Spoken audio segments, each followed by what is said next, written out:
What's up, everybody? It's your boy Wings of Redemption, and it's that time again. It's Saturday. You know what happens on this Saturday? It's the chaos there is with your boy, Mr. Chaos Man.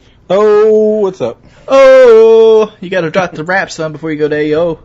You know what I need to do? I should make up some sort of Rack City parody for this series at some point. Yeah, Rack City parodies. You know what you should do? You should go and pour that malt liquor. Malt liquor? Malt liquor, son. That corn liquor up in here. There was some pretty funny names for the other series, and something like Malt Liquor and Rack City. Anyway, what the hell are we talking about tonight? Well, this week we did things a little different. What we did different this week is we had the actual people or fans of the series vote on Facebook what they wanted to talk about, and some of the votes were about time travel. Mm-hmm. They were about Nazi science in World War II, and they were also about fucking Kyle.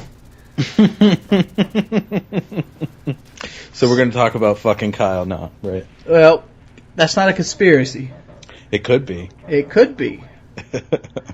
But we can knock two out at the same time. How about we do the Nazi device that was a time travel device in World War II? Dude, yeah, World War II and Nazi sort of history is always fun to talk about. Yeah. I like the Nazi stuff because for people that didn't really follow World War II, or you might be too young and you haven't actually learned about it in your history class in high school, Hitler was really into the occult. Like the Black Forest, he thought was like a playground for aliens. Even the swastika itself is a Buddhist symbol. Yeah, it's a mystical sort of has mystical origins. Yeah, it was originally like a pagan symbol, wasn't it? It was all over the place. I remember I did a video one time. It was like an update video, and I used all kinds of swastikas from different religious views. I had some on the Buddhist statue. I've had some on Roman helmets and stuff like that. That's right, actually, yeah. Quite a few different cultures have used it, I think, yeah. Yeah, and people, that video actually got flagged for hate speech. I bet, yeah. You it doesn't take much to get to. And here's the thing with Nazis in World War II. For me too. I just, it's fascinating, and it's not because we subscribe to Nazi ideology or anything, but you have to admit it's just a fascinating piece of history, and there's something just mystical about the whole thing. How much power he had over them, how fast they grew, the style, the look of their propaganda, their uniforms, everything. There's just something that draws you in about it, that you just want to learn about it. And I always get a lot of flack about Hitler because I say Hitler was an evil man.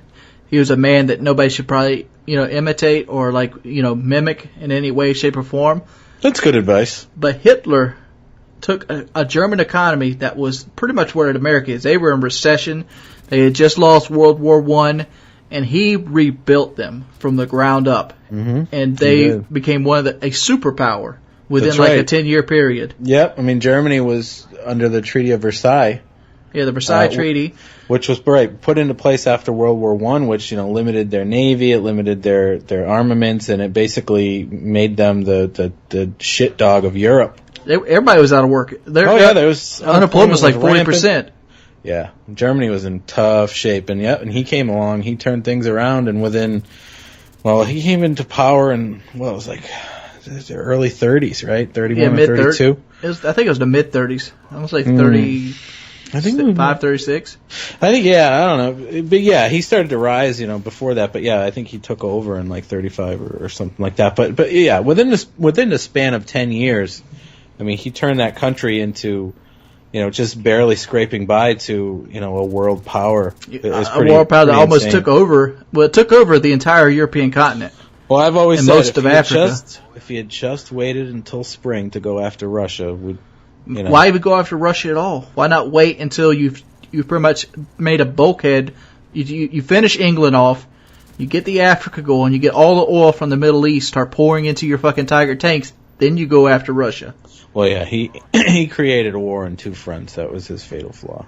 Yeah, he went after Africa and the Middle East because of the oil. He wanted the oil for it, but this isn't really a history lesson. Here we go again. We're like the kings of fucking sidetrack. Yeah, we're going to talk about the mystical side of the Nazi regime, the National Socialists, everybody's favorite red guys. We're going to talk. It's actually interlinked with what a lot of y'all might actually know. The Nazis had a secret weapon called the Wunderwaffe. The Wunderwaffe. It's called the Die Glocke. It's called Das Bell. Das Bell. Das Bell. That's good. Yeah. And it was actually a time travel device that was skeptical about it. And you actually get to see it in like Call of Duty World at War in like the teleporters and stuff. They're actually made after the Bell. Right, the zombie maps. And there was a book put out by Igor Wistowski. And it actually talked about the Bell and how it was created and how he's seen it and all this thing, and talking about the mercury flask that pretty much would turn in a counterclockwise motion to make an anti-gravitational pull. And some say it took people to other dimensions. Some say it was some sort of bomb. There was all kinds of speculation about the Bell, but there's really not much on it as a whole. Yeah. So what's the deal? Like, I mean, there's a couple accounts of it from people who say they saw it. But was there any actual like photographic evidence of this thing? There's a site. There's a picture of a site on Google Images from what I found. Yeah. And it's like almost looks like a Stonehenge type site that has like the ground like permanently burnt, and that's where they say they tested the Bell. And it's in, I think it's like it's somewhere near the Black Forest in Germany. So there's just like a stain on the ground? Yeah, and like the grass just doesn't grow. It's like burnt grass. Well, that's not very good evidence, is it? It's not good evidence at all. But this isn't about good evidence. It's about something fucking cool to think about. Like, that brings to the concept of, I don't know if you know who, God, what's that guy's name? I'm sort of trying to tell you somebody. Arthur. He wrote 2001. What was his name? 2001? The book 2001. Oh, I don't know who wrote the book. Arthur C. Clarke. Yeah, I know the movie, but I never read the book. Arthur C. Clarke wrote a book called 2001. Stanley Kubrick ended up redoing the book as a movie, and then it also was 2010, and then there was 3001. That's the 3 books that he wrote. But he pretty much used Einstein's theory writing those books, which was that if you could travel faster than light, you could go back in time. Because in theory, it makes sense. In theory, it does. Right. Because what is light? Light travels. Like your eyes see light, and what your eyes see is what the light hit last time it came into effect. So it goes into the retinas. So if you could go faster than light that's leaving Earth, and you look back, you would see the Earth in the past. Well, that's essentially what you look at when you look into space. You're looking back in time. Yeah, you're essentially looking back in time, because like the stars that you see in the sky right now might not even be there. And if you look, across the universe, you're basically looking at the beginning of the universe, because it's taken the entire, life of the universe for that light to get across it. It's pretty crazy when you think about it like that. It's even more crazy that you're looking at something that doesn't exist anymore. Just imagine if all the stars were gone. Well, right. I mean, if the sun, all of a sudden they just black out, and you got to think about it. Oh, those stars are gone because they blew up like 10,000 years ago. Oh yeah, right. When you look up and you look at the Big Dipper, that's the Big Dipper. 15,000 years ago or whatever. It's crazy. So essentially, you could travel in time if you could move faster than light. Yeah, I think, what is light speed? It's like 365,000 miles a second or something like that. Well, we have the strongest weapon ever created by man right in front of us. The Oracle. That's what I always tell my wife. I'm like, look it up when you ask the Oracle. You can find out anything in like 4 seconds. The speed of light is 299,792,458 meters per second. Oh, okay. Yeah, I don't know how that translates to miles, but it's pretty freaking fast. Let's just say that. So, one of the things I've always wondered about that though, like if you were 700 million miles per hour. How many? It says 700 million miles per hour. 700 million miles per hour? Yeah. Oh, okay. Wow. All right, yeah. Right here goes speed of light. Light travels at the speed of 186,000 miles a second, or 700 million miles per hour. 186,000. Okay, I was wrong. I doubled it. What you said, I said miles per hour. You automatically put it at seconds. Yeah, yeah. So one of the things I've always wondered is like what that would do to the human body, though. Dude, the human body couldn't withstand that. You'd have to have like a piece of metal or something protecting you from that kind of G-force. Yeah, right, exactly. You'd have to be in some sort of artificially created environment with artificial gravity to counteract the G-force on your body. I mean, I don't know if you know tear this. Shreds.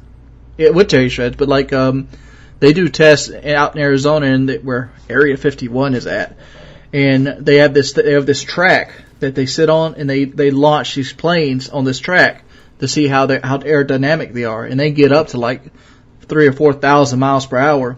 And like they used to test it on humans. They'd have like volunteers get into the plane body, and they'd run it down this track as fast as they humanly could.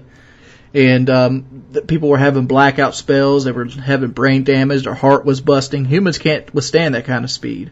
Yeah, there's only so many G's you can take. Like, I mean, that happens with fighter pilots. You know, they hit like 3 or 4 G's or something like that, and they'll start to pass out. Yeah, because all the blood will pool.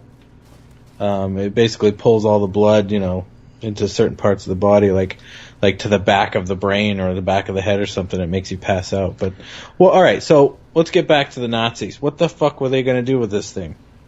Well, essentially they were going to travel through time.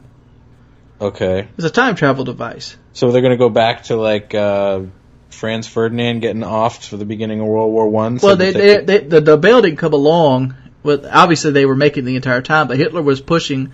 The reason Hitler. Well, this is all theory now.